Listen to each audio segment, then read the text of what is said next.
ابو اسحاق یحییٰ بن حسین فرماتے ہیں، مجھے ایک معتبر جماعت نے خبر دی کہ سید ہادی بن حسن ہجری اتفاق سے کہیں جا رہے تھے۔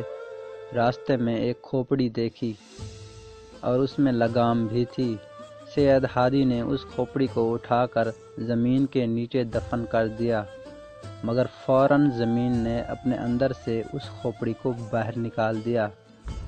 سید ہادی کو بڑی حیرانی ہوئی، وہ برابر فکر میں رہے۔ اچانک ایک آواز آئی اور سید ہادی بہت دیر تک بے ہوش پڑے رہے۔